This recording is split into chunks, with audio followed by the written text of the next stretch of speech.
एक वीक जो हमारा सेशन हुआ है हमने बिल्कुल बेसिक सा उसमें पढ़ा है, डेटा टाइप्स के हवाले से, नंबर स्ट्रिंग बूलियन, अरे ऑब्जेक्ट के हवाले से, अनडिफाइंड के हवाले से, और थोड़ा सा मैंने बताया था कि डेटा कॉम्प्लेक्स भी हो सकता है, ज़रूरी नहीं बेसिक प्रिमिटिव्स में हो। और हर एक की सिंपल एक एक डेटा टाइप के वैल्यू देख के उसको प्रिंट करके देखा था। एंड सेकेंडली हमने फंक्शंस के हवाले से पढ़ा। इसमें कुछ भी नहीं यार, इसमें नहीं कुछ पढ़ा ख़ास। एरो फंक्शंस, अच्छा वो नीचे सॉरी चलते जा रहे हैं। इस स्टेटमेंट के हवाले से हमने पढ़ा एंड सो आज डेटा टाइप्स एंड ऑपरेटर्स के बाद ऑब्वियसली फंक्शंस का टॉपिक जो है वो इम्पॉर्टेंट है। स्टैंडर्ड फंक्शंस और एरो फंक्शंस दोनों को अभी हम डिस्कस कर लेते हैं। देखें पहले डेट आज की डेट से बना लेते हैं, अक्टूबर 29.js। ES6 और इसकी फीचर्स मिक्स ही हैं जो हम पढ़ रहे हैं, ठीक है जी। जो स्टैंडर्ड जो कोर JS है प्लस ES6 की जहाँ मिलती जुलती हैं ज़रा चीज़ें, उनको साथ साथ कवर करके चलेंगे। देखिए पहले फंक्शन क्या है। फंक्शन एक ब्लॉक ऑफ कोड है जिसको आप एक फंक्शन के कीवर्ड से शुरू करते हैं। वेरिएबल आपने बनाना है, लेट से शुरू करते हैं, उसका नाम रखते हैं, उसको वैल्यू देते हैं। फंक्शन के लिए फंक्शन के कीवर्ड से शुरू करते हैं, इसी तरह उसका नाम रखते हैं और उसमें अगर कोई पैरामीटर्स हैं वो आप पास करते हैं और फंक्शन की बॉडी से वो रिटर्न कर सकता है जो इसके आंसर है, ठीक है। फंक्शन को आमतौर पर एक्सप्रेशन फार्मूले में, कैलकुलेशन में, प्रिंट के लिए आप यूज़ करते हैं। Whereas for the function most of the time you take its answer in some variable 10 और 20, उसको पैरामीटर्स पास करें। x की जगह आ जाएगा 10, y की जगह 20, सम कॉल हुआ और इसने 10 + 20 30 रिटर्न किया। console.log में इस आंसर को हम प्रिंट कर देते हैं। अब ये एक स्टैंडर्ड जो फंक्शन है, इसको रन करने के लिए नोड लिखें, स्पेस ने इस फाइल का नाम लिखें, अक्टूबर 29.js, enter. So here it is. So ये एक स्टैंडर्ड सा फंक्शन है। इसमें जो फोकस है वो ये है कि फंक्शन डिक्लेयर कैसे करना है, उसको कॉल किस तरह करना है, उसको प्रिंट कैसे करना है। जो मॉडर्न जावास्क्रिप्ट है ना, जिसको इसका लेटेस्ट वर्जन ES6 बोलते हैं, इंटरेस्टिंगली उसने फंक्शन डिफाइन करने का एक शॉर्ट सिंटेक्स दिया। जो ES6 है वो फंक्शन डिक्लेयर करने के लिए आपको कहती है कि भाई फंक्शन का कीवर्ड बताने की ज़रूरत नहीं है। फंक्शन का कीवर्ड हटा दिया। वो कहती है जी फंक्शन का नाम रखने की भी ज़रूरत नहीं है, अनोनिमस फंक्शंस बनाए, कैंसिल कर दिया। अच्छा, इसके अलावा कहती है यार ब्लॉक की भी ज़रूरत नहीं है। इंटरेस्टिंग। रह क्या गया, रिटर्न दिस। वो कहते हैं नहीं, रिटर्न कीवर्ड लिखने की ज़रूरत नहीं। So what we are left with, हम एक्चुअल मैथमेटिकल डेफिनेशन पे आ गए कि फंक्शन है क्या। मैथमेटिशियंस क्या कहते हैं कि फंक्शन एक रिलेशन है जिसमें आप कुछ इनपुट करते हैं, वो प्रोसेसिंग करता है और आउटपुट देता है। तो वो कहता है ये लाजमा लिखने की जरूरत नहीं है, फंक्शन दिस दिस, जस्ट आप बताएं इनपुट क्या है x, y, और एरो के बाद जो आउटपुट है वो बता दें, कोई भी कीवर्ड वगैरह लिखने की जरूरत नहीं। तो वो समझ जाएगा, इस एक एरो सिंबल से समझ जाएगा आप फंक्शन डिक्लेयर कर रहे हैं। इसमें इनपुट जो एरो के लेफ्ट हैंड साइड पे वो है पैरामीटर, और रिटर्न लिखने की जरूरत नहीं है, जो राइट हैंड साइड पे एरो के लिखा है वो ऑटोमेटिकली रिटर्न है। तो असल मैथमेटिकली जो डेफिनेशन है ना फंक्शन की, हम उस पे आ गए कि this is an input and this is what we want. Okay, अब एक चीज थोड़ी सी यहाँ पे तंग करती है कि यार अगर इसका नाम ही नहीं होगा तो इसको कॉल कैसे करेंगे। नाम तो इसलिए रखते थे ना कि इसको कॉल कर सके। तो एरो फंक्शन का याद रखें, नेम नहीं होता, ना ही आपने यहाँ रखना है, एरर आएगी। ऐसे फंक्शन जिनका नाम भी होता है उन्हें बोलते हैं अनोनिमस फंक्शन, नेमलेस। तो इन फंक्शंस के लिए फिर क्या करेंगे जी, आप इसको कॉल कैसे करेंगे जी। एग्जैक्टली इसको फिर कॉल करने का जो तरीका है वो ये है कि आप वेरिएबल जो है वो जिस तरह आपने बताया है, क्या नाम है आपका, इकरा को हमेशा सब कुछ पहले ही पता होता है। हम क्या करेंगे जी, यहाँ पे हम इसको कॉल करने के लिए नाम नहीं रखेंगे, लेकिन एक वेरिएबल में हम इसको सेव कर सकते हैं। यहाँ से एक दो चीज़ें ना प्रोग्रामिंग वाइज ज़हन में लाएं। वेरिएबल में डाटा सेव होता है, वेरिएबल में डाटा सेव होता है, और फंक्शन एक ब्लॉक ऑफ कोड है जो सेट ऑफ इंस्ट्रक्शंस जो रन होगी। लेकिन यहां हम क्या कर रहे हैं, वेरिएबल में फंक्शन सेव कर रहे हैं। वेरिएबल में अगर फंक्शन सेव कर रहे हैं तो हर वेरिएबल की कोई ना कोई डेटा टाइप है। इस फंक्शन की डेटा टाइप क्या होगी? अगर मैं यहां पे लिखता हूं let x is equal to 10, तो इस वेरिएबल x की डेटा टाइप क्या होगी?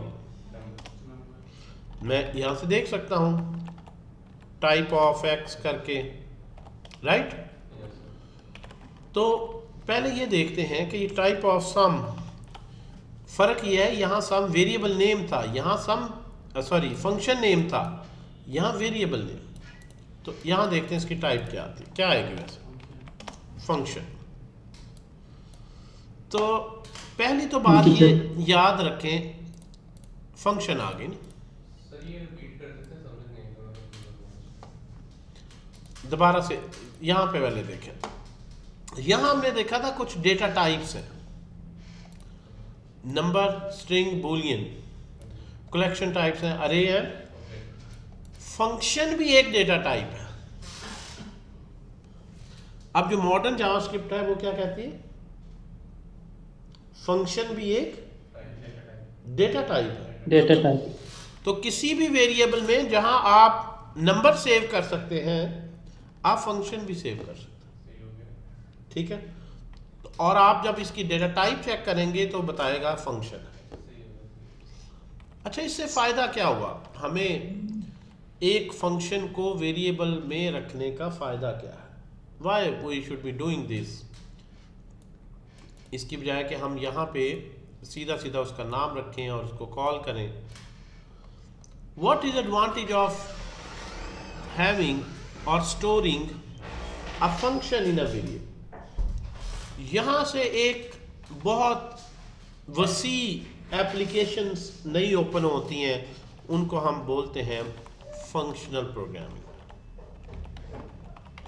अभी तक आपने दो स्टाइल ऑफ प्रोग्रामिंग शायद यूनिवर्सिटी में पढ़े होंगे, एक कहलाता है स्ट्रक्चर्ड प्रोग्रामिंग, हर चीज फंक्शन, दूसरा कहलाता है ऑब्जेक्ट ओरिएंटेड प्रोग्रामिंग।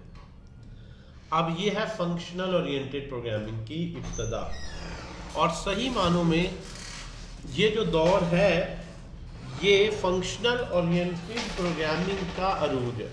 पाइथन में सबसे ज़्यादा यूज़ होती है फंक्शनल प्रोग्रामिंग, .NET में भी यूज़ होती है, जावा ने भी वहीं से ही अडॉप्ट की है। कीज गाड़ी की वो अजान ले गया मेरे पास। सो फंक्शनल प्रोग्रामिंग है क्या आखिर? फंक्शनल प्रोग्रामिंग कहती है कि फंक्शंस का स्कोप बढ़ाया जाए। Functions should be first class citizens. क्या कहलाती है जी? ये टेक्निकल टर्म है, first class citizens. Functional programming क्या है, विकिपीडिया से पूछें तो वो आपको बताएगा कि in functional programming functions are treated as,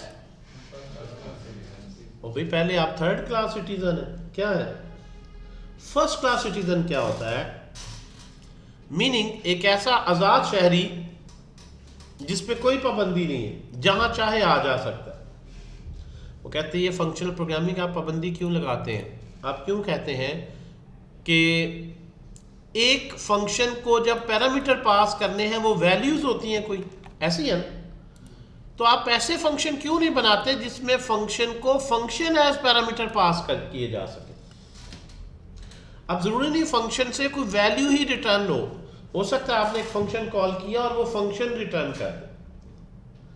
तो फंक्शन हर उस जगह यूज किए जा सकते हैं जहां वेरिएबल यूज किया जा सकता है, लेकिन कैसे यूज करेंगे उसके लिए जरूरी है कि पहले फंक्शन को वेरिएबल में सेव कर दे, ताकि ये वेरिएबल जिसको पैरामीटर में पास करूंगा असल में मैं उसे क्या पास कर रहा हूँ, फंक्शन।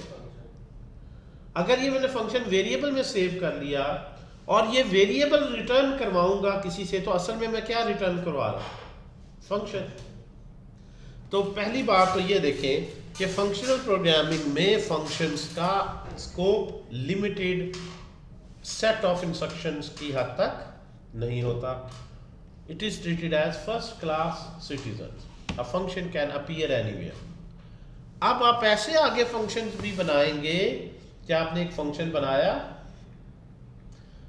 जिसको अभी तक आप क्या करते थे, डाटा पास करते थे। एक फंक्शन बनाया, उसको डाटा पास किया, उसने लॉजिक लिखी, कुछ रिटर्न किया। Now you will be able to make functions जिसको फंक्शनैलिटी भी आप पास करें और डाटा भी पास करें। उस फंक्शन को कहें यार इस डाटे पे ये फंक्शनैलिटी अप्लाई करके दो। It will open up very interesting programming styles. मतलब मैं एक फंक्शन बना रहा हूं, उसको मैं लॉजिक भी पास कर रहा हूं, फंक्शनैलिटी भी पास कर रहा हूं, इनपुट दे रहा हूं पैरामीटर में, और डाटा भी। ठीक है जी। तो कुछ वीडियोस में खैर मैंने इस पे खाली सी नेचर पे ही एक केस स्टडी सी बना के भी बताई हुई है, मैं देखूंगा if I could share with you. यहां पे पहले हम ये देखते हैं कि अगर हम बहरहाल एक फंक्शन को वेरिएबल में सेव कर लें तो इसको कॉल कैसे करेंगे। कॉल यहां हमने देखा है बाय नेम होता है और पैरामीटर पास होते हैं। जब आप फंक्शन में कन्वर्ट कर लेंगे तो फिर कॉल वो इस वेरिएबल के थ्रू होगा। इस वेरिएबल को फंक्शन नेम की तरह यूज करेंगे, है नहीं ये, उस तरह यूज करेंगे कि फंक्शन को जो पैरामीटर देंगे इस वेरिएबल को, वो आगे जो उसके अंदर सेव है एरो फंक्शन, वो उसको पास कर देगा और यहां से जो आंसर आएगा वो आप सेव कर सकते हैं और उसको प्रिंट भी करवा के देख सकते हैं। अगर हम इसे प्रिंट करें तो ये क्या आ रहा है जी, 30। अच्छा, इस दोनों सिंटैक्स को अगर आप देखें ना, एक दो बातें आपको लगती है मजाका खेजी, आप लगता है यार कान इधर से पकड़ने इधर से, असल में तो उसी तरह कर रहे हैं ना। कॉल जैसे फंक्शन बनाया था, उसको जिस तरह कॉल किया था, प्रिंट किया था, इसको भी तो ऐसे ही कर रहे हैं। अगर फंक्शन नेम भी होता तो भी ऐसे ही कॉल करते हैं। सिंटैक्स, अच्छा अगर आपको फंक्शनल प्रोग्रामिंग आपने ना पढ़ी होती ना, मैं आपको ये हाइड कर लेता हूँ यहाँ से, मैं यहाँ से आपसे पूछता यार ये सम वेरिएबल है, ये ऊपर फंक्शन है, आप क्या कहते हैं, क्यों है? आप कहते हैं ये फंक्शन है। अगर मैं ऊपर हाइड कर लूँ और इस तरह सिर्फ आपको कॉल दिखाऊं तो आप कहेंगे ये सम वेरिएबल तो नहीं हो सकता, ये कॉल हो रहा है। लेकिन दर हकीकत ये आप सम क्या है ऊपर आप चेक करें, इट माइट बी वेरिएबल और इट माइट बी फंक्शन। बहुत सी नई चीजें आई। अच्छा, सिर्फ सिंटैक्स का ही फर्क नहीं है। जो दो क्लासेस में बड़ा एम्फसाइज करता रहा हूं, एक्सप्रेशन एंड स्टेटमेंट में, उसका भी फर्क है। ये फंक्शन की एक्सप्रेशन फॉर्म भी है। जब मैं इस तरह लिखता हूं तो सामने सेव क्या हुआ, क्या सेव हुआ, फंक्शन सेव होने से क्या मुराद है कि इसका मेमोरी रेफरेंस सेव हुआ। जिस तरह से बिल्कुल आप एक अरे लेते हैं तो हम कहते हैं कि इस अरे में सेव क्या हुआ है, इसका मेमोरी रेफरेंस। जिस तरह हम ऑब्जेक्ट लेते हैं कि इसका आईडी 1 है, इसका जो है मार्क्स जो है वो may be 90 and so on. Student में सेव क्या होता है, मेमोरी रेफरेंस। तो आपके पास डेटा टाइप्स को आपको इस तरह देखना चाहिए कि प्रिमिटिव्स क्या है और रेफरेंस टाइप्स क्या है। असल में एक और तरीके से अगर हम कैटेगराइज करें डेटा टाइप्स की तो ये प्रिमिटिव टाइप्स में रेफरेंस नहीं कभी सेव होता। अगर मैं इस तरह लिखूंगा लेट x इक्वल टू 10, तो मैं ये नहीं कहूंगा कि 10 का मेमोरी रेफरेंस सेव हुआ है, नो, वैल्यू सेव हुई है। क्या सेव हुई है? The primitive values don't have any memory reference. तो जावास्क्रिप्ट में प्रिमिटिव नंबर, स्ट्रिंग और Boolean single value, primitive type का जो वेरिएबल होता है वो वैल्यू सेव करता है और सिंगल। रेफरेंस टाइप जो होती है लाइक अरे, ऑब्जेक्ट, और अब मैं इसके साथ लिखता हूं function. Here we save not the value but the memory reference. तो आप जो अरे असाइन कर रहे हैं उसका मेमोरी रेफरेंस सेव होता है, जो ऑब्जेक्ट असाइन कर रहे हैं उसका मेमोरी रेफरेंस सेव होता है। ये एक कंप्लीट लेक्चर में मैं कवर करूंगा मे बी कल, कि यहाँ पे डीप कॉपी और शैलो कॉपी क्या होती है। ये बड़ा ही इंपॉर्टेंट लेक्चर हो, सबसे इंपॉर्टेंट डीप कॉपी और शैलो कॉपी का कॉन्सेप्ट हम डिटेल से डिस्कस करें। देन विल सी कि वैल्यू और रेफरेंस में असल में फ़र्क क्या है। When you make a deep copy और you want to make a shallow copy, तो कितना फ़र्क इसमें आएगा, what is the impact of having this. फिलहाल हम एरो फंक्शन के सिंटैक्स पे फोकस कर लेते हैं। कल ये टॉपिक आपने याद करना है, deep copy extremely important topic, तो उसमें हम डिस्कशन करेंगे इसका। तो फिलहाल हम अपना फोकस इधर लाते हैं फंक्शंस की तरफ, इनको मैं रिमूव कर देता हूँ। तो फंक्शंस में हमने देखा कि पहले सिंटैक्स को ज़रा थोड़ा सा पक्का कर लें कि अगर कोई फंक्शन है, let's start with this discussion.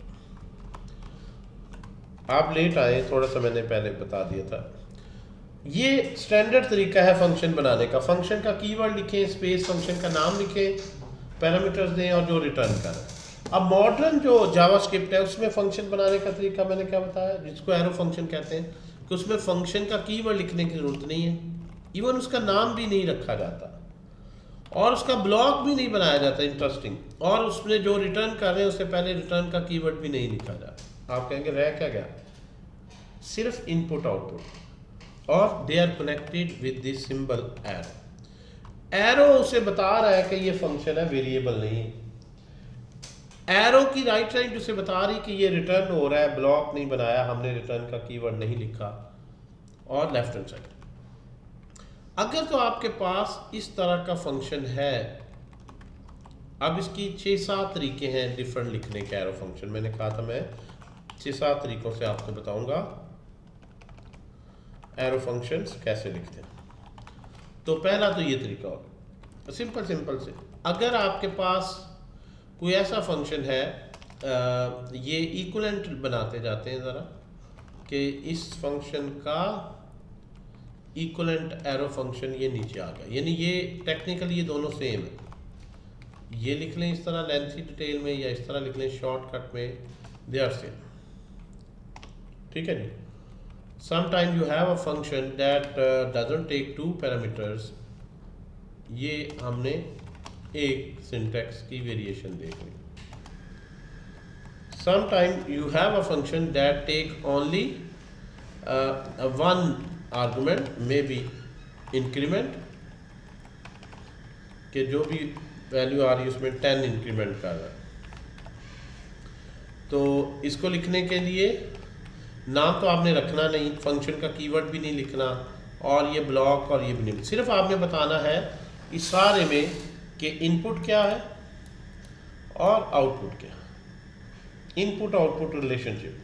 Function क्या होता है, किसी भी मैथमेटिशियन से पूछेंगे ना, कोई मैथमेटिशियन है, फंक्शन क्या होता है, वो कहता है जी इनपुट को जो आउटपुट में ट्रांसफॉर्म कर। तो ये सीधी सी बात हम कहते हैं भाई ये इनपुट है एक्स और वाई, इसको इसमें हमें आउटपुट कर दो, इनको प्लस करके दो। It's very natural. अगर एक ही पैरामीटर हो तो फिर आप इस तरह से लिखते हैं। यहाँ कितने पैरामीटर्स थे, 2 पैरामीटर्स। जब दो पैरामीटर्स हैं तो आपने एरो फंक्शन में पैरेंथेसिस लगानी है। अगर एक पैरामीटर है तो फिर पैरेंथेसिस लगाने की ज़रूरत नहीं है। इस तरह से आप लिख सकते हैं x goes to x plus 10। अगर एक ही पैरामीटर है तो फिर फंक्शन को में पैरेंथेसिस लगाने की ज़रूरत नहीं है। और अगर ज़ीरो पैरामीटर हो,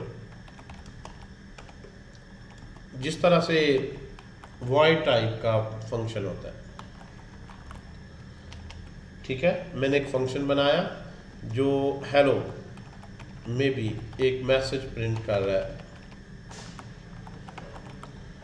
ठीक है, जिसमें कोई पैरामीटर नहीं है, but it prints some error occurred, it prints some message, right.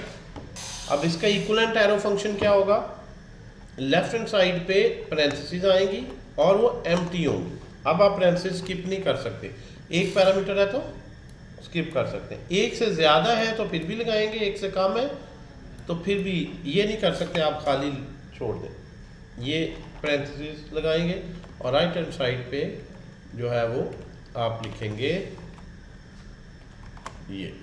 So this is N equivalent arrow function for this one. अच्छा, इसको एक और तरीके से भी लिखा जा सकता है, वो है कि पैरेंथेसिस खाली की जगह अंडरस्कोर लिख दें। It's a more fancier way of writing this, underscore arrow. Underscore का मतलब क्या है, here we don't need any parameter, ठीक है जी। अंडरस्कोर लिख दें, अंडरस्कोर एरो, तो इसका भी मतलब एम्प्टी पैरेंथेसिस, ये याद रखना। मुख्तलिफ तरीके हैं लिखने। यार अजान लेके गया मेरे से गाड़ी की। जीरो पैरामीटर्स तो फिर आप अंडरस्कोर। अच्छा, अभी हमने सिर्फ पैरामीटर्स की बात की है, लेफ्ट हैंड साइड की बात की है कि लेफ्ट हैंड साइड पे पैरेंथेसिस कब लगानी है, कब ज़रूरी नहीं है, कब अंडरस्कोर भी लगा लें, कब एम्प्टी लगानी है। What about right side? Arrow के राइट पे नहीं अभी मैं गया, सिर्फ लेफ्ट पे मैंने वेरिएशन बताए। राइट साइड ऑफ एरो, इसमें भी काफ़ी सिंटेक्स में वेरिएशंस। अभी हमने ये जो रूल्स डिस्कस किए हैं ये ज़्यादा लेफ्ट साइड ऑफ एरो पे अप्लाई होते हैं। ये आपके नोट्स इसी तरह बनते जाएं, मैं इसे लिख रहा हूँ ताकि आपसे शेयर हो जाएंगे।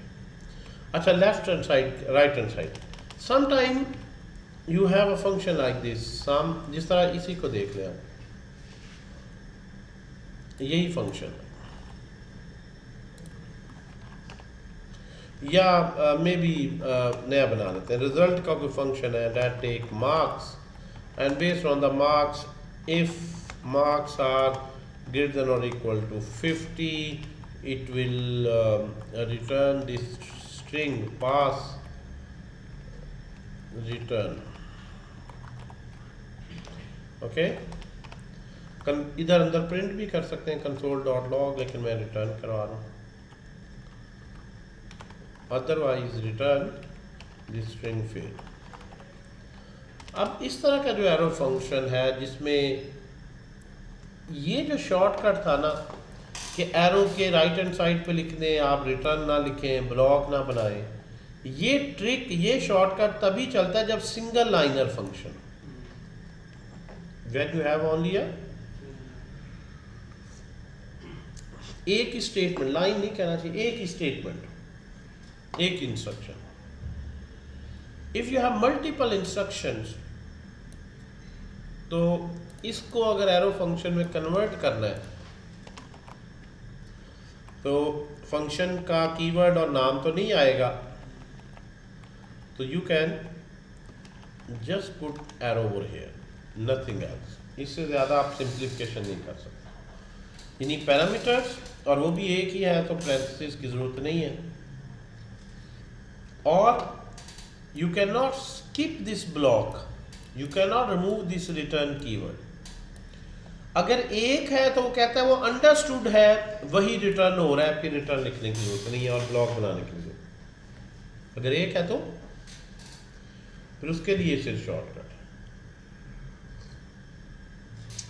अब आप सोचे होंगे ये तो बड़ा लिमिटेड सा है, आमतौर पर ऐसा फंक्शन हम क्यों बनाएंगे एक ही जिसमें स्टेटमेंट हो?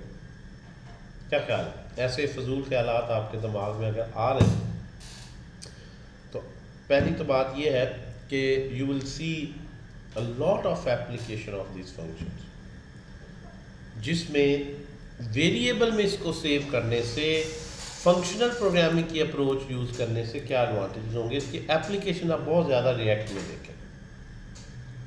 ठीक है जी, यहाँ तक क्लियर है? अगर फंक्शन में एक से ज़्यादा स्टेटमेंट्स हैं तो उसकी बॉडी में उसी तरह ही ट्रेडिशनल तरीके से बनेगी, ब्लॉक बनाएंगे। मतलब ऊपर वाले फंक्शन को अगर मैं लिखना चाहूँ एरो फंक्शन से, तो मार्क्स वो इनपुट ले रहा है और राइट हैंड साइड को उसी तरह ब्लॉक बनाएंगे, और इफ़ में जो है अगर ये है, और रिटर्न का जो रिटर्न हो रहा है उसके शुरू में रिटर्न भी लिखेंगे। फिर कोई शॉर्टकट इसमें नहीं लगाएंगे आप, क्योंकि ये रिटर्न करना है या ये कुछ चीज़ अंडरस्टूड नहीं है। क्लियर होगी बात? अच्छा, अगर एक फंक्शन है वो फंक्शन लाइक मैं मार्क्स की जगह प्राइसेस कह लें या स्टॉक कह लें, स्टॉक की वैल्यू क्या है अगर वो रिटर्न कर रहा है। Maybe a function that returns an array कि एक यूनिट है, 10 पढ़े हैं, 20 पढ़े हैं, 40 है, 2 है, 0 है। If a function returns an array, तो इसको किस तरह सिंप्लीफाई करेंगे? ये दोनों तो रिमूव करने ही करने हैं। एरो, क्या यहाँ पे हम ये ब्लॉक हटा सकते हैं रिटर्न भी? Sir I think yes. Exactly, single liner ही है, परेशान होने वाली क्या बात है। सो इन दिस, चले मान लेते हैं आपकी बात, एक एग्जांपल फिर और ज़रा मुझे करवाने दें। अगर हम इस तरह से लें कि हमारे पास एक ऑब्जेक्ट रिटर्न हो रहा है जिसका आईडी 1 है, टाइटल उसका मोबाइल है, मे बी प्राइस उसकी 50,000 है। चलें, to make it look like a single liner, एक ही लाइन पे इसको ज़रा कर देता। ठीक है जी। अब इस फंक्शन को अरे की तरह ही देखें तो फंक्शन और स्टॉक हटा दें,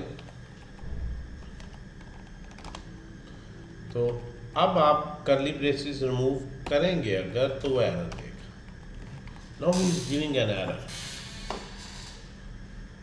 जबकि इन द केस ऑफ अरे इट वाज फाइन। क्यों एरर देगा?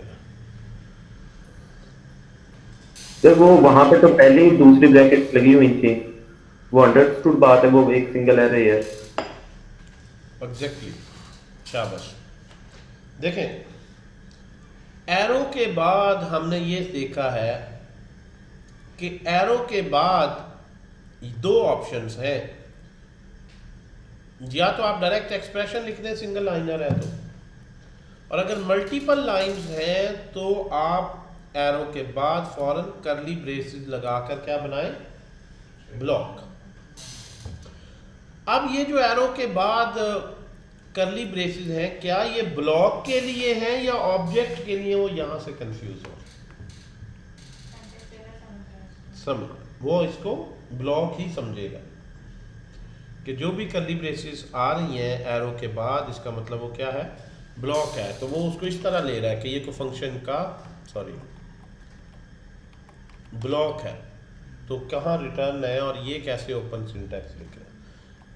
अब इस एम्बिग्युइटी को दूर करने के दो तरीके हैं। हम सिंगल लाइनर ही रखना चाहते हैं, हम इसको सिंगल लाइनर ही रखना है, लेकिन इस एम्बिग्युइटी को दूर करने के दो तरीके हैं। कौन कौन से बताएंगे, कौन कौन से दो तरीके हैं? तो पहला तो आपने वैसे ही बता दिया कि कोट्स डबल हो जाएंगे।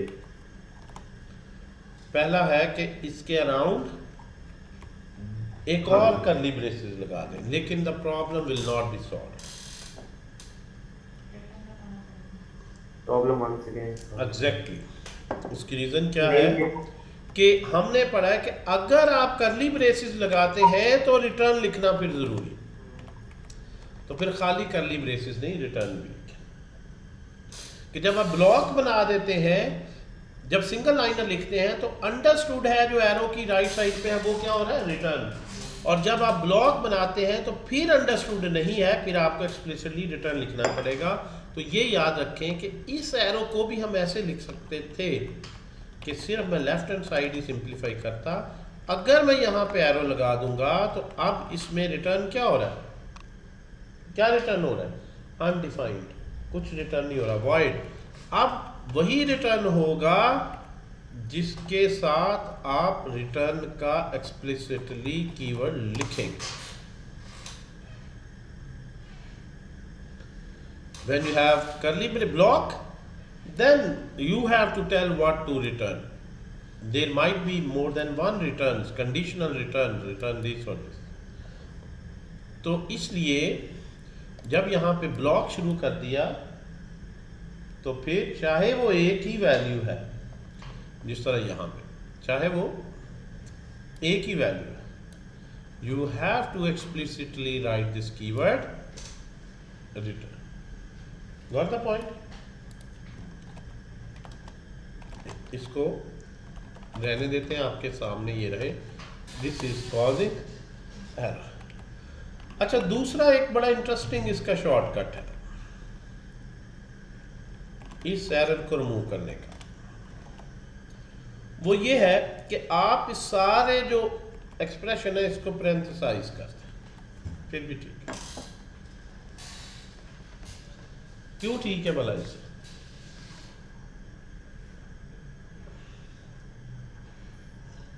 कॉल होने की वजह से, उसकी वजह यह है कि उसे तंग तो यही कर रहा था ना, करली ब्रेस के बाद जो पहला करैक्टर है वो करली ब्रेसेस है, वो पहला करैक्टर उसे तंग कर रहा था कि ये करली ब्रेस ऑब्जेक्ट का है या फंक्शन की बॉडी का है।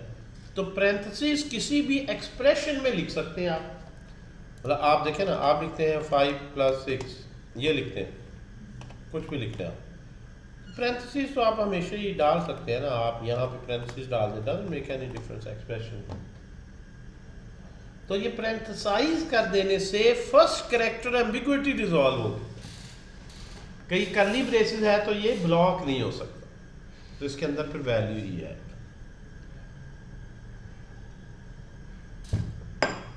Got the point? तो फर्स्ट कैरेक्टर एम्बिग्विटी, ये समझ आई बात?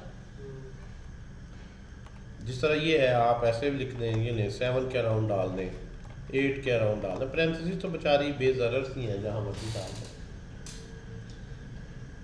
लेकिन ऑब्वियसली प्रेसिडेंट्स रूल वगैरह चेंज कर देती हैं, इतनी भी नहीं कोई जहाँ मर्जी। अच्छा जी, क्लियर होगी जी बात? All possible ways we can write arrow functions. अच्छा, एक एग्जांपल और करते हैं। ये जो है ये जो हमने लिखा हियर, इसका एरो फंक्शन अगर सिंगल लाइनर बनाऊं, कैसे बनाऊं? अभी मैंने जो आपको बताया है, पहला जो मॉड्यूल है उसमें लॉजिक बिल्डिंग पे हमने काम करना है। हाँ जी, सिंगल लाइनर कैसे बनाएंगे एरो फंक्शन, बताएं जी। तो लेफ्ट साइड पे तो आगे parenthesis, marks arrow, yes yes. अब हम लगाएंगे सर सिंपल वही लगा सकते हैं हम लोग, दूसरी पैरेंथेसिस लगा दें ब्लॉक के अंदर ही लगा दें। नहीं नहीं नहीं, ब्लॉक बना दिया तो फिर तो सिंगल लाइनर रहा ही नहीं, मैंने ब्लॉक नहीं बनाना।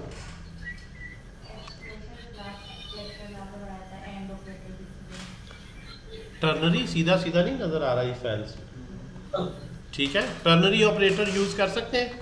मार्क्स आर ग्रेटर देन और equal to 50 then pass, otherwise fail.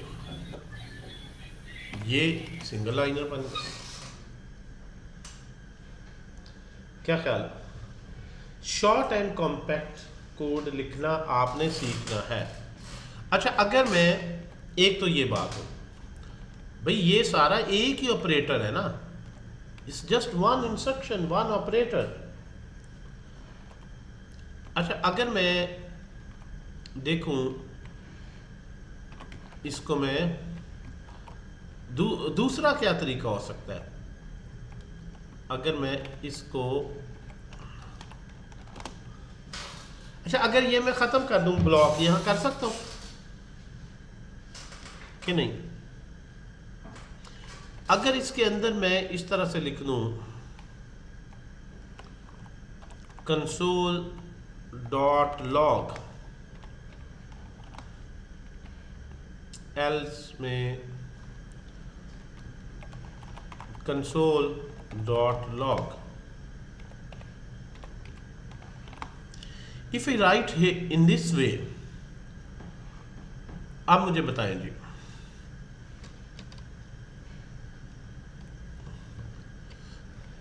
इसको सिंगल लाइनर में ला सकते हैं हम।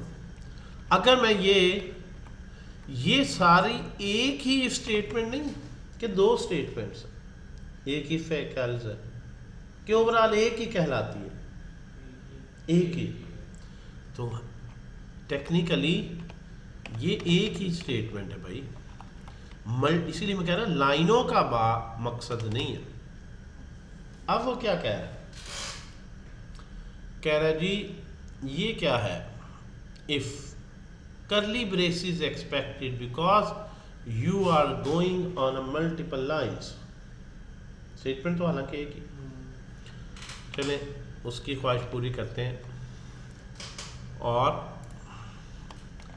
एक ही लाइन पे वैसे तो लिखा जा सकता है। क्या लाइन से फर्क पड़ेगा? Will it make difference? अभी भी वो एरर दे रहा है जी। इसके बाद लगेगा मेरा ख्याल जी। यहाँ पे पोजीशन लगा है, तो हमें ब्लॉक ही बनाना पड़ रहा है। अगर इस ब्लॉक को मैं पैरेंथेसिस में बदल दूं, ब्लॉक को, will it make difference? No.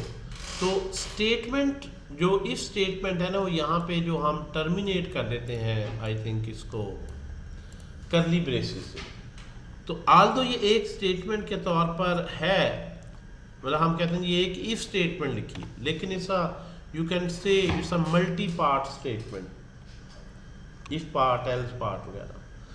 तो इस लिहाज से हर जगह सिंप्लीफिकेशन नहीं मुमकिन कि आप जानबूझ के घुसेड़ने की कोशिश करें, ठीक है? You have to check is it possible not. अच्छा, ये जो फंक्शन है, एक तो ये पॉइंट हो गया। दूसरा ये है कि ये जो, अगर हम यहाँ पे सम के फंक्शन को ज़रा दोबारा लेते हैं, थोड़ा सा कॉम्पैक्ट कोड की प्रैक्टिस कर लेते हैं। शॉर्टर एंड कॉम्पैक्ट कोड पे थोड़ी सी डिस्कशन कर लेते हैं। आपके पास ये एक ये स्पेस ख़त्म कर दें।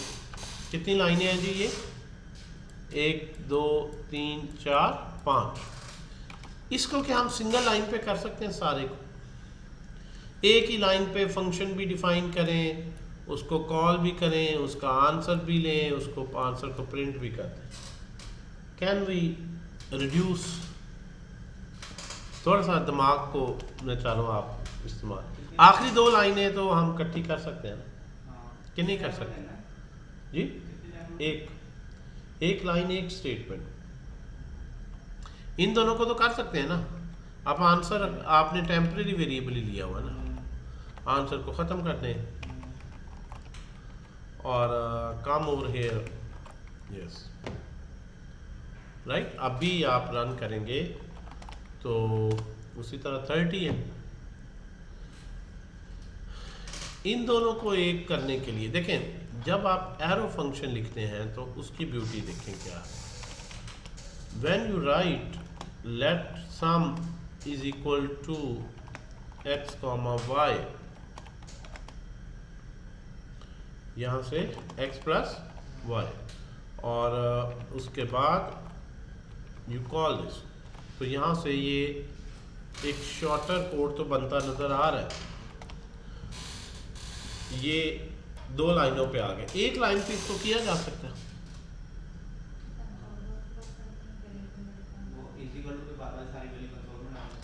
एग्जैक्टली इक्वल टू के बाद वाली सारी वैल्यू है, इसको उठाएं और सम की जगह पे एक्चुअली सम का कोड रिप्लेस कर दें।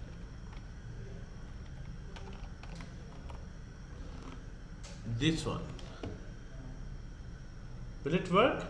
नहीं, वो हटाना पड़ेगा आपको। क्या वो 10 और 20 10 और 20 और हटाना? x और y को वैल्यू पास करनी होगी। कैसे पास करूं? यहाँ 10 लिखूं और वहाँ 20। नहीं नहीं, ये तो फंक्शन है, I don't want to change this into a constants. But आपने फंक्शन कॉल करवा लिया ना, आप वैल्यू पास करवा रहे हैं। नहीं, कहाँ कॉल करवाया? फंक्शन तो एग्जिस्ट ही नहीं करता, वो फंक्शन तो सिर्फ 10-20 को ही कॉल करेगा ना बेटा। ये 10-20 अगर मैं लिखता हूँ, मैं यहाँ 20-30 कर दूँ तो जो भी चेंज करूँ, फंक्शन में थोड़ी चेंज करनी, पैरामीटर बदलूंगा ना। वो तो पैरामीटर के अंदर अगर मैं यहीं लिख दूँ 10-20, वो तो यही बात होगी, यहाँ 10-20 लिख दो। यहाँ पे वो कह रहा है ये फंक्शन, सो ये जो फंक्शन आपने कॉपी किया है इसको पैरेंथेसाइज कर दें। Now it should work. 10 और 20 से क्या आ रही है आउटपुट? 30। 100 और 20 से सिर्फ मैं पैरामीटर थे 120। So what we have actually done is, अच्छा इसी रूल, ये समझ आई है जी कि इसको जरा समझा दें और तरीके। फिर दोबारा बताइएगा एक बार। जी जी, मैं इसको कट करता हूँ यहाँ से और मैं यहाँ पे लाता हूँ। ये मैंने एक फंक्शन है सम, ये यहाँ पे कॉल किया, राइट। अच्छा, इस फंक्शन को कॉल कैसे कर रहा हूँ, पहले हम उसकी डेप्थ को समझ आए तो फिर हम इस कि मैं फंक्शन का नाम लिखता हूँ और फौरन उसके बाद पैरेंथेसिस में सॉरी वेरिएबल का नाम लिखता हूँ और पैरामीटर पास कर। If I don't have a name तो फिर मैं इसको कैसे कॉल करूंगा, क्वेश्चन मेरा ये है। अगर मेरे पास नाम नहीं है तो कैसे कॉल करेंगे, नेमलेस फंक्शन को कैसे कॉल किया जाता है ये मैं बताने लगा। तो नेमलेस फंक्शन को पैरेंथेसिस ले लें, तो यहाँ पे पैरेंथेसिस के अंदर बेसिकली है क्या, इसका मेमोरी रेफरेंस। और जब आप इस पर्टिकुलर मेमोरी रेफरेंस जिसका पीछे है इसको कॉल करेंगे 10-20, तो ये पहली पैरेंथेसिस में जो रेफरेंस है उसको लेकर कॉल गिनी जाएगी। तो यहाँ पे अगर आप लिख दें x, y goes to x plus y, तो इनफैक्ट ये वापस पलट के यहाँ पे इनपुट आ रही है। यानी अगर आप इसको एक्सट्रैक्ट करें तो ये किसको कॉल कर रहे हैं, इससे पीछे जो रेफरेंस है, और वो रेफरेंस मैंने कहीं सेव नहीं किया, इनलाइन रेफरेंस मैंने बना दिया, मैंने इनलाइन रेफरेंस बना दिया। तो now you will have this answer directly, no सम।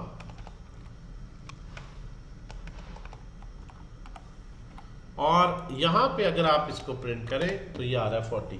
अच्छा, आप ये कर सकते हैं कि ये जो आपने इसके अंदर लिखा है अगर आपको कंफ्यूज करे तो आप इसको f कह दें और यहां पे f में वो सेव कर दें, बात तो एक ही। क्या आपने f में रखवाया फिर f से उसको एक्सेस किया, ठीक है जी। तो पैरेंथेसिस अगेन ऑप्शनल है इस केस में, ठीक है जी। तो जो सिंगल लाइनर फंक्शन होता है उसको नेमलेस फंक्शन को कॉल करने का तरीका मैंने आपको बताया है कि किस तरह से आप इन लाइन कर सकेंगे। इस लाइन से बाहर आएंगे, अगर नाम नहीं रखा, वेरिएबल में भी नहीं सेव किया, तो उसकी लाइफ एक स्टेटमेंट की हद तक होगी। इस तरह के कुछ फंक्शन मैं रिएक्ट में आगे यूज करूंगा। अच्छा, ये जो हमने पास फेल वाला था, इसको लाते हैं, कहाँ गया ये? उसमें क्वेश्चन है, इसको लाते हैं जी, बोले। उसमें क्वेश्चन ये था कि आपने बताया कि अगर पहले वाली अगर फंक्शन कॉल करें 10,30 वैल्यूज, अगर हम ये डायरेक्ट कंसोल में करवाएं तो भी कॉल हो जाएगी? बिल्कुल बिल्कुल हो जाएगी। वो पहले मैंने करके तो दिखाई कि अब मैं आंसर क्यों ले रहा हूँ, इसी चीज़ को उठा के मैं आंसर में रख लूँ। तो ये तो पहले मैंने बताया, वहीं से तो रिवर्स आया। नहीं, अभी ये आप वापस कंट्रोल करें। हाँ, अब आंसर की जगह बस उस राइट साइड वाला कोड है 10,30 वाला पैरेंथेसिस के साथ, ये आप कंसोल में लिखें तो वो 10:30 लिख देगा। हाँ, फंक्शन से उसका कोई ताल्लुक ही नहीं। अभी क्योंकि डिफरेंस चेंज हो चुका है इस वजह से। नहीं, कोई है ही नहीं रेफरेंस, वो तो ऐसे ही मैं दो वैल्यूज प्रिंट कर रहा हूँ, इसका इससे क्या ताल्लुक हुआ? सर कंसोल होगा, हम इसलिए लिखते हैं कि जो एज इट इज अंदर वो प्रिंट करता है, चाहे वो फंक्शन है या कोई वैल्यू है। फंक्शन भी एक वैल्यू है जावास्क्रिप्ट में, फंक्शन भी तो की भी तो डेटा टाइप है, यही तो बता रहा हूँ। फंक्शन भी एक वैल्यू है, अगर वैल्यू ना हो तो इस वेरिएबल में क्या सेव है? ये जो वेरिएबल ले रहे हैं जिनमें फंक्शन सेव कर रहे हैं, तो उनकी वैल्यू एक फंक्शन ही तो है। तो फंक्शन भी एक डेटा टाइप है जावास्क्रिप्ट में। That's what I am saying. ये नहीं कि फंक्शन हो या वैल्यू, वैल्यू ही प्रिंट करता है, लेकिन फंक्शन भी एक वैल्यू हमने ले के तौर पर ले ट्रीट कर रहे हैं कि जिस तरह मैं कोई आम वेरिएबल है उसमें नंबर लेता हूँ, लेट x = 10, ये वैल्यू है ना नंबर, इसकी जगह मैं यहाँ कोई फंक्शन भी रख सकता हूँ।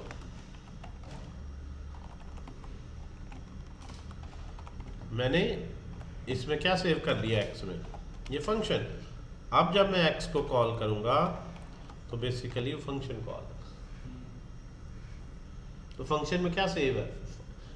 वेरिएबल में तो वैल्यू ही सेव होती है ना, लेकिन वो वैल्यू दिस टाइम प्रिमिटिव नहीं है, अरे नहीं है, ऑब्जेक्ट नहीं, वो वैल्यू एक, तो इसका मतलब फंक्शन भी एक। That's what the functional programming says कि फंक्शन को भी एक वैल्यू की तरह ट्रीट कर। अब ये ना कहो कि ये कोड है, ये डाटा है, ये फंक्शन है, ठीक है जी। तो अब अगर मैं रन करूं तो ये हेलो प्रिंट करना चाहिए इसे, ओके। अच्छा, इसके हवाले से हम बात कर रहे थे, उसका आउटपुट 30 आया है, किसका? उसका आउटपुट ये कंसोल में 30 आया है। वो तो इसकी बात है ना, वो कंसोल का इससे तो कोई ताल्लुक ही नहीं। वो तो इसको कमेंट भी करोगे 30 आएगा, ये पैरेंथेसिस में वो आखिरी प्रिंट कर देता है, उसका तो कोई ताल्लुक नहीं। वो कंसोल में आपने एक जो एक्सप्रेशन दिए, आप इसको हटा दो ना तो दोनों प्रिंट वो कंसोल के ग्लिचेस हैं अपने, उसका इससे तो किसी भी तरह से रिलेशन है ही। वो इसको सुन थोड़ी रहे ऊपर मैं जाऊं और उससे कॉल करूं, कोई ना, we have not made any connection between these two statements. अच्छा जी, यहां पे आ जाए जी।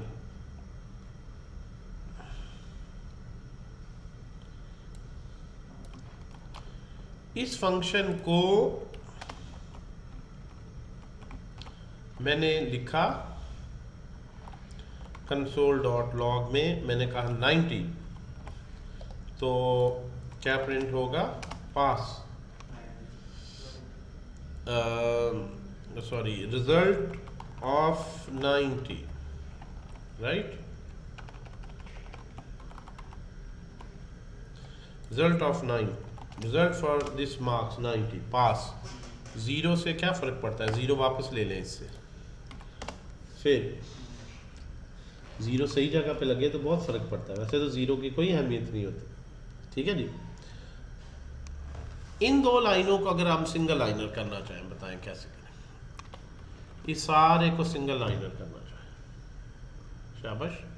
मैं देखा ये एक अच्छी प्रैक्टिस है सिंटेक्स की। ज़रा पहले इसको हम एक पे कर लें, ये मैंने पहले बता चुका हूँ कि हम इसको फंक्शन को लेट में बदल दें, वेरिएबल में, उसके नाम की बजाय वेरिएबल बना लें और इसको एरो में ले आएँ और इस इफ़ लॉन्ग इफ़ को टर्नरी में बदल दें। Do some changes so will be able to first of all simplify a lot of things. पहले तो ये बात कि 90 पे 9 पे फेल और 90 पे पास। ये भी इधर ही अगर हम लिख दें console dot log why we are actually returning, console dot log. तो फिर मुझे सिर्फ इसको कॉल करना है, यहाँ लिखने की जरूरत नहीं। तो this time for 90 it's pass and for 9 it will be fail। अच्छा, इसको कॉम्पैक्ट कोड लिखना मैं चाहता हूँ आप लोगों को आए यार, बहुत अभी हमने पढ़ना है जो अक्सर 10-10 लाइनों में आप लिखेंगे, एक लाइन में करके हम लिख रहे हो।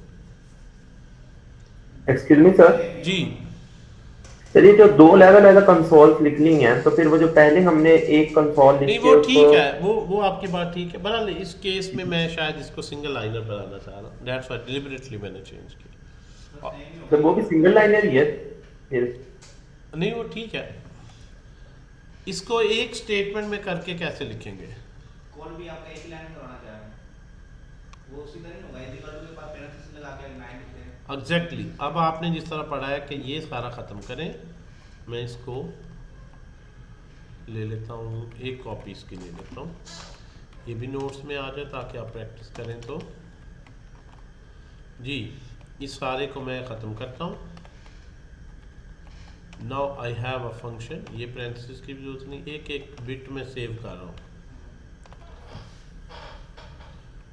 अब मैं क्या करूँगा कि लास्ट पे सेमीकोलन, ये जो फंक्शन है इसको पैरेंथेसाइज करूँगा।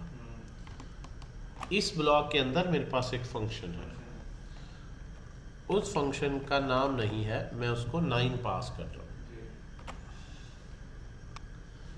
अब यहाँ पे जब आप रन करेंगे 9 पे क्या आ रहा है? फेल, और 90 पे पास।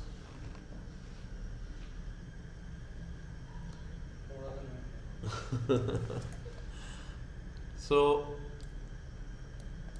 इनलाइन फंक्शन डिफाइन करना, इनलाइन फंक्शन कॉल करना, एरो फंक्शन बनाई क्यों गए हैं ये 6 वगैरह, ताकि आप शॉर्टर कॉम्पैक्ट कोड लिखें। Can we make it more compact and more shorter. Some time parameter में हम कॉल कर रहे हैं और उसका नाम नहीं वहाँ पे रख सकते, तो नाम नहीं रख सकते, कुछ सिचुएशंस हम देखेंगे, तो फिर हम कॉल कैसे करेंगे ये मैंने आपको बताया।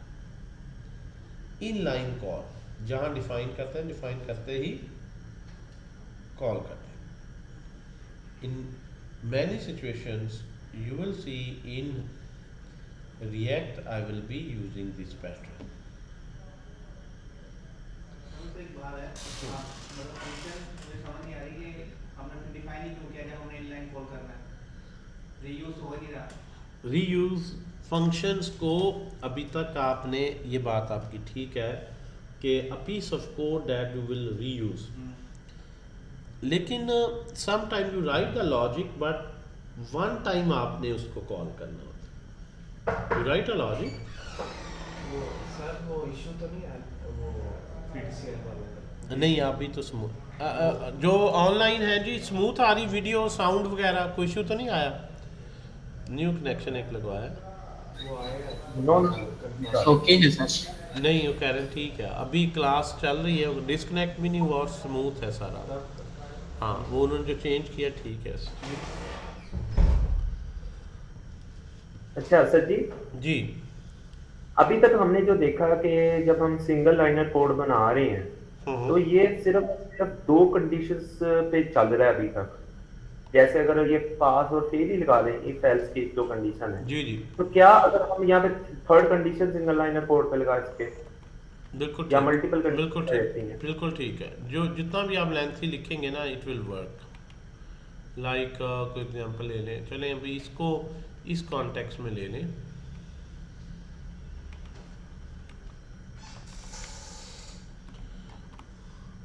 इसी से मेरा ख्याल वो आपके क्वेश्चन का आंसर आ जाएगा। अगर हम इसको इस तरह से ले लें ना, यहाँ पे एरो फंक्शन लगा दें, कोई भी यहाँ पे आप जितनी मर्जी स्टेटमेंट्स लिख लें, ठीक है। अगर आप यहाँ पे पैरेंथेसिस में इसे कह दें भी 90, फंक्शन यहाँ पे ख़त्म हो रहा है ना, तो in this case you need to basically parenthesize this, इसके अंदर रेफरेंस बनाना है। jQuery की लाइब्रेरीज ज़्यादा इस तरह ही बनी होती हैं जी, jQuery की लाइब्रेरीज जो होती हैं वो ज़्यादा इस तरह ही बनी होती हैं। शॉर्ट कॉम्पैक्ट थी, लेकिन अब जावास्क्रिप्ट में बाय डिफ़ॉल्ट इस तरह के फीचर्स आ गए। अब ये, अब इसके अंदर आप चाहें पहले मार्क्स में कुछ प्लस प्लस कर लो, फिर मार्क्स को मल्टीप्लाई कर दो, plus equal to maybe 90, जो भी आपने लिखना है। अब आप यहाँ पे ब्लॉक में जितना मर्जी लिखते रहें और लास्ट पे आप इसको कॉल करें। अब ये 90 कहलाएगा ये सिंगल लाइनर ही? जी कहलाएगा ये सिंगल लाइनर ही? नहीं नहीं, ये तो सिंगल लाइनर नहीं है, लेकिन ये मैंने नाम नहीं रखा फंक्शन का। देखें,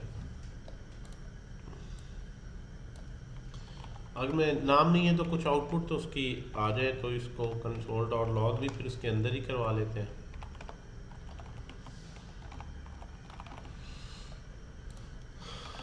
अब ये 90 किसे पास हो रहा है, किस फंक्शन को, क्या नाम है उसका? Nameless function. Function does not have any name. Interesting point ये है, function does not have any name, pass. इसी तरह से फेल, लॉजिक इज परफेक्ट। वो प्लस प्लस करके हम पहले ही ये हर बंदे को 90 ग्रेस मार्क्स ही दे दिए हमने, तो ज़रा इसमें हाथ वाला रखते हैं, 9 कर सकते हैं, ठीक है जी। मतलब फेल क्यों नहीं क्यों हो रहा, हर बंदे को तो 90 ग्रेस मार्क्स मिल गए 100 में से, तो जितने मर्जी वो ले ले। कोरोना में याद है ना, एवरीवन इज पास, तो ये कोविड वाला रिजल्ट है एवरीवन। ये ऐसा जस्ट ट्राई टू डेमोन्स्ट्रेट कि यहाँ जितनी मर्जी स्टेटमेंट्स लिखे। वो बात कर रहे थे कि सिंगल लाइन है, मैंने कहा नहीं, जितना मर्जी लिखे।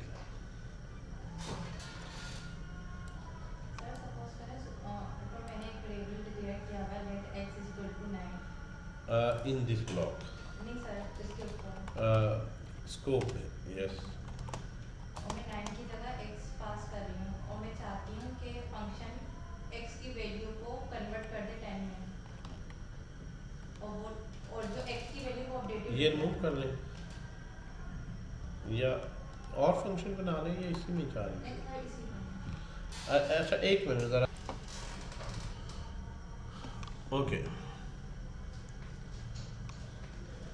सुमेर, आप लोग जो ऑनलाइन है ना, देखें मैं हमेशा अप्रिशिएट करता हूँ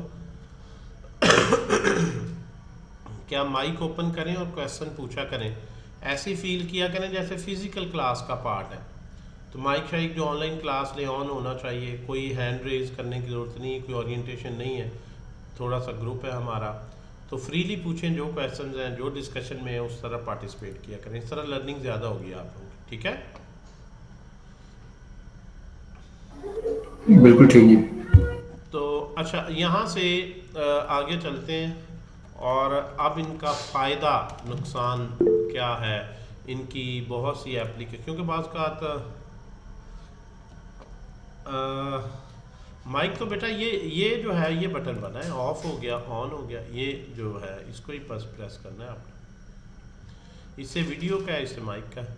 और फिर आप लोग जो भी मैं असाइनमेंट दूंगा आप लोगों ने भी इसी तरह जैसा मैंने स्क्रीन आपसे शेयर की हुई है, आप लोग इधर पे जाएंगे शेयरिंग करके प्रेजेंट करके, तो आप सारा अपना काम चेक करवाएंगे। ये तो नहीं कि आप लोगों को कोई सदर पाकिस्तान है, इम्यूनिटी हासिल है कि आप जितनी मर्ज़ी चोरियाँ करें तो आपको कोई इम्यूनिटी नहीं है, ठीक है।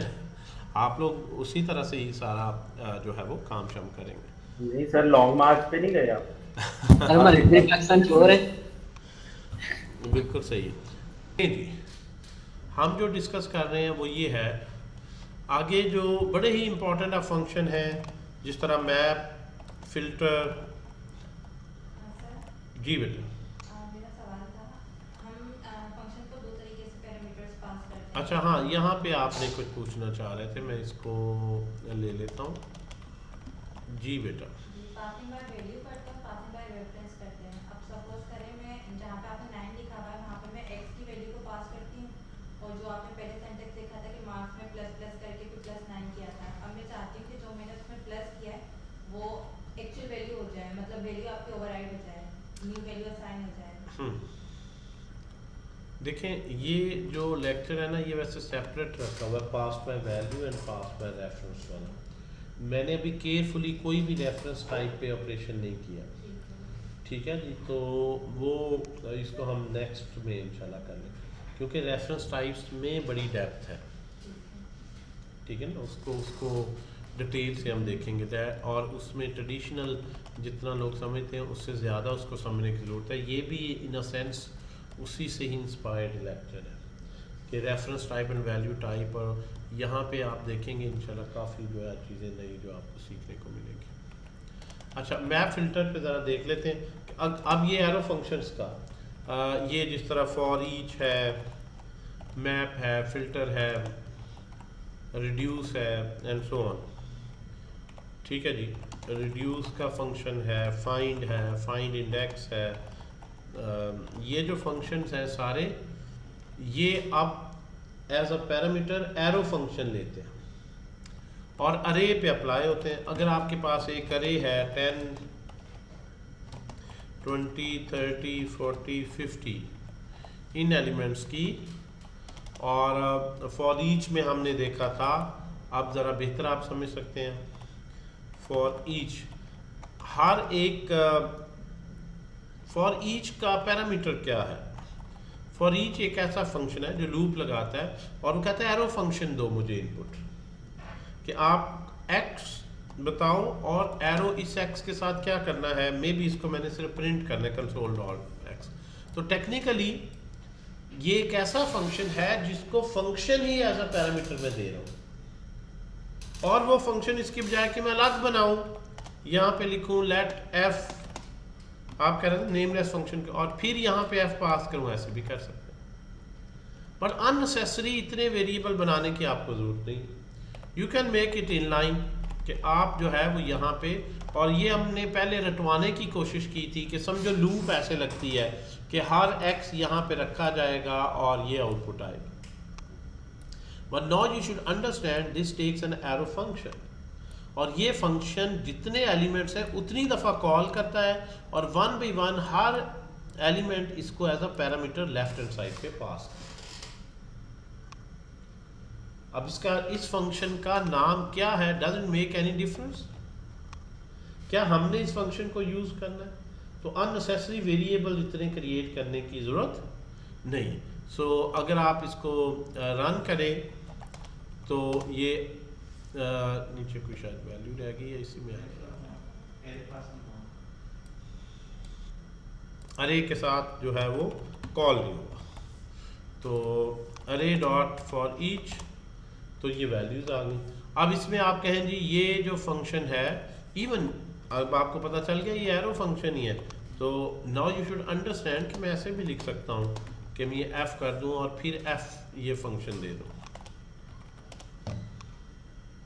लेकिन मुझे बताएं कि ये एफ वेरिएबल का क्या तरीका है? ठीक है, ये फंक्शन एक्सक्लूसिवली फॉर ईच के लिए बना रहे हैं, तो हम पैरामीटर के अंदर ही फंक्शन बना देते हैं, ठीक है, जिसको फॉर ईच यूज कर लें। इसी तरह से जो है वो फॉर ईच क्या करता है जी, सिर्फ एक लूप की आइट्रेशन देता है कि 1v1 ये वैल्यू आप लेंगे और यहाँ पे जो भी स्टेटमेंट है।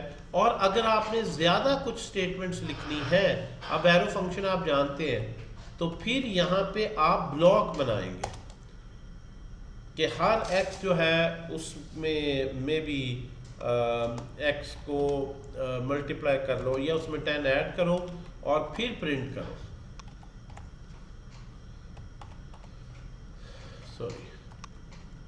फिर उसको प्रिंट करो।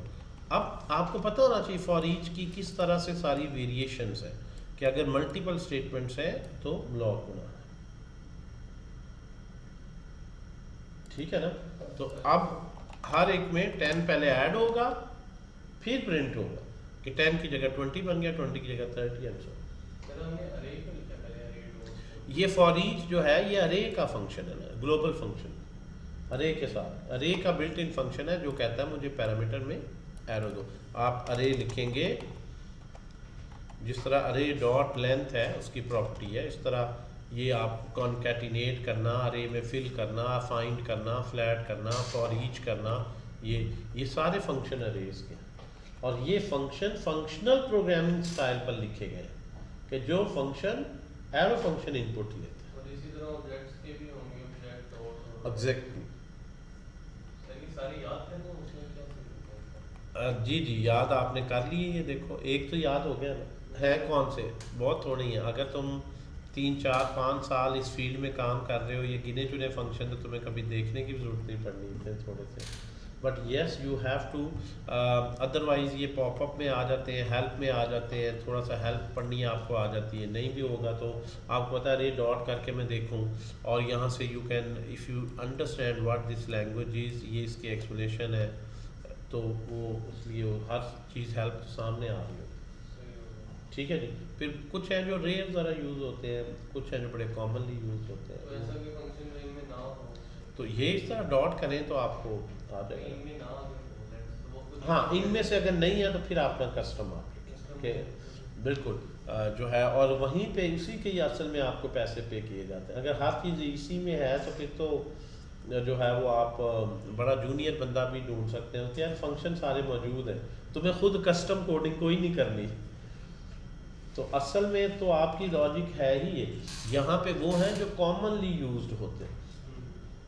Sometimes you need to combine few of them to make your logic. Sometimes you need to write entirely new function.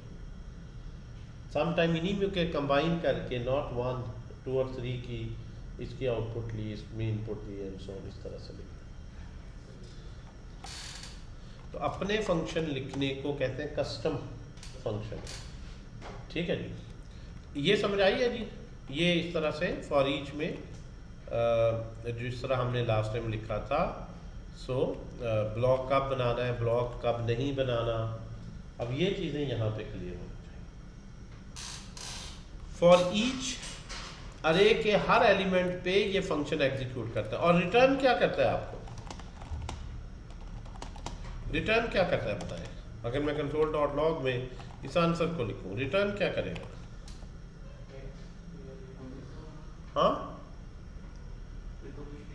Function क्या हो गया यार, क्या हो गया? फंक्शन कैसे रिटर्न कर सकता है? ये तो एज अ पैरामीटर है, इसको रिटर्न क्यों करवा रहे हैं? ये तो उसका पैरामीटर है। पूछा क्या आपने फिर किसके बारे में? मैंने ये पूछा है कि अरे dot for each her element लेगा और उस पर ये फंक्शन रन कर देगा। तो मैं अगर ये देखना चाहूँ कि ये रन तो कर देगा, ये अल्टीमेटली फॉर ईच भी तो एक फंक्शन ही है जो ये फंक्शन रन कर रहा है, तो फॉर ईच फंक्शन खुद क्या रिटर्न करेगा फाइनली? अनडिफाइंड ही रिटर्न करेगा। Exactly, it does not return anything, which means undefined, which means कुछ भी नहीं रिटर्न करेगा। तो नहीं कहते ना, लास्ट टाइम बताया था, जो कुछ नहीं रिटर्न कर रहा वॉइड वो क्या रिटर्न कर रहा होता है? अनडिफाइंड। तो इसलिए आपको इन तमाम फंक्शंस में पता होना चाहिए कि ये रिटर्न करता है अनडिफाइंड, कुछ रिटर्न नहीं करता, ये अरे रिटर्न करता है। उसी साइज़ की जो इनपुट की होती है ये अरे रिटर्न करता है, लेकिन ये सब अरे होती है जिससे कॉल किया जाता है। ये एक नंबर रिटर्न करता है, ये एक ऑब्जेक्ट रिटर्न करता है, ये एक नंबर या -1 रिटर्न करता है। इन तमाम फंक्शंस पे हम डिस्कशन करेंगे कल डिटेल के साथ। पहले एक दफ़ा एरो फंक्शन की प्रैक्टिस करना है, क्योंकि ये तमाम फंक्शंस जो है ये ES6 के ये फंक्शनल प्रोग्रामिंग पे बेस करते हैं और ये एरो फंक्शन एज पैरामीटर लेते हैं। तो एक दफ़ा मैं चाहता हूँ एरो फंक्शन को रिवाइज कर लें ताकि हम फिर इनको अच्छी तरह से समझ सकें, क्योंकि ये सब में एरो फंक्शन ही है। ये जिस तरह अब ये सिंटैक्स ये आपको समझ आना चाहिए कि मैंने ब्लॉक क्यों बना दिया, और अगर मैंने ये नहीं करना था तो फिर भी ब्लॉक बना रहा हूँ, कोई हर्ज नहीं, लेकिन अब मुझे ये पता चल रहा है फिर ब्लॉक अननेसेसरी है, ये सिंगल लाइनर है, तो मैं इसको यहाँ पे कर सकता हूँ। तो ये चीज़ों को रटने की बजाय उसको मेरिट पे अंडरस्टैंड करना, फिर आप डेवलपमेंट कर सकते हैं। हर क्लाइंट की रिक्वायरमेंट अलग होती हैं, अपने लिहाज से होती हैं। आप ये नहीं कर सकते बस सर इतना सा रट लूँ तो मैं सॉफ्टवेयर बना सकता हूँ। और बाद में बड़ी इनोसेंस की ख्वाहिश होती है कि यार कोई थोड़ा सा बताएं कि मैं इतना याद कर लूँ बस। इसमें याद वाली कोई बात नहीं, याद यस सिंटैक्स या रूल्स आपको याद रखने, सिंटैक्स याद रखना है, रूल्स याद रखने हैं, लॉजिक में अप्लाई करने की क्रिएटिविटी आपकी अपनी, कि जो क्लाइंट की रिक्वायरमेंट्स हैं उसको देखते हुए उन रूल्स को आप सही तरह से यूज़ करते हुए अपना खुद स्टेटमेंट्स लिखें। तो ये वीडियो आपसे अब आप लोगों के साथ